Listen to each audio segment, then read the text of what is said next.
আজকে ত্রিপুরা প্রদেশ কংগ্রেসের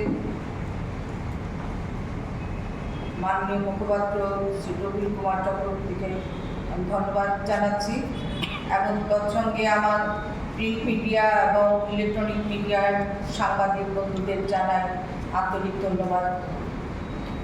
আমরা এতক্ষণ বিশদভাবে শুনেছি ত্রিপুরা রাজ্য তথা সারা ভারতবর্ষে মহিলাদের যে সশক্তিকরণের কথা বলা হয়েছে সেটা কিভাবে প্রতিফলিত হচ্ছে এই বর্তমান ডবল ইঞ্জিনের সরকারের, সেটা এতক্ষণ ধরে আপনারা জেনেছেন এবং আপনারা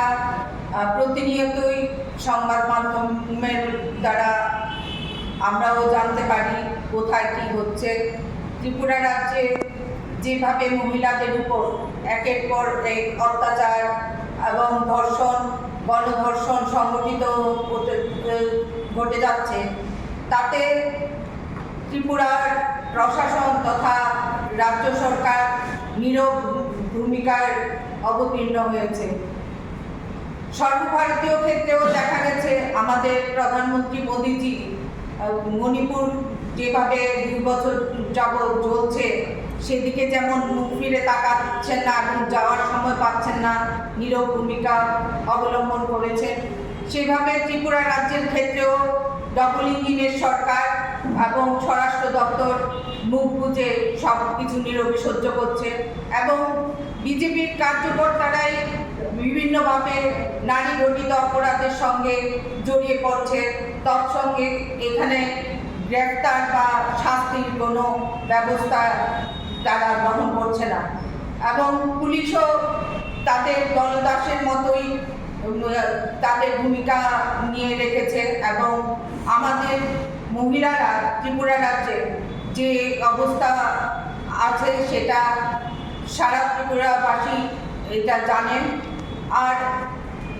বিগত দিনে আমাদের যে ইউপিএ সরকার ছিল সেই সময়ে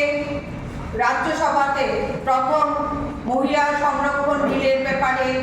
33% মহিলা সংরক্ষণ বিল পাস হয়েছিল, কিন্তু ওই সময়ে আমাদের যে বিরোধী দলে ছিলেন ওরা এই 33% মহিলা সংরক্ষণ বিলের ব্যাপারে তারা সবসময় বাধাপ্রাপ্ত হয়েছে এই বিল এবং লোকসভার আমাদের ইউপি সরকারের সময় সেই ভোট তাদের বয়কট করার কারণে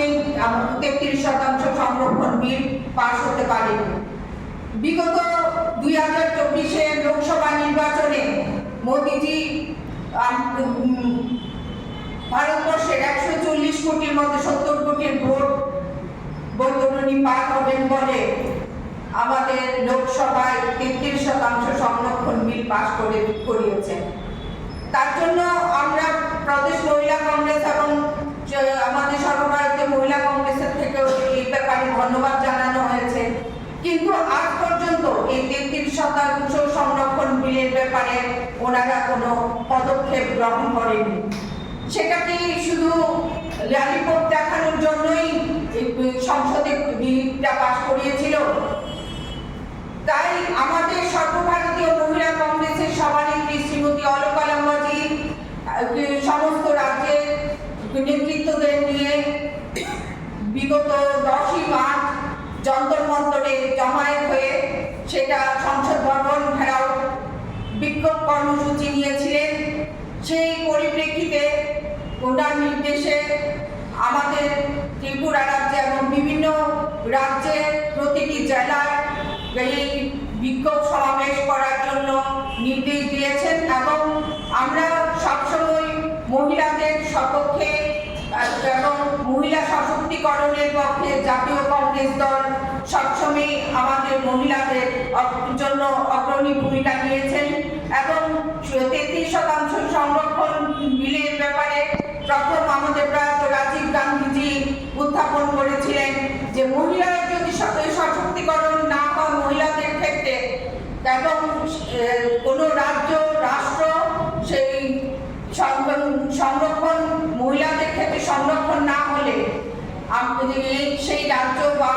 রাষ্ট্র কোনোদিনই এগোতে পারবে না এবং নারীদের অধিকার যতক্ষণ না আমরা সেই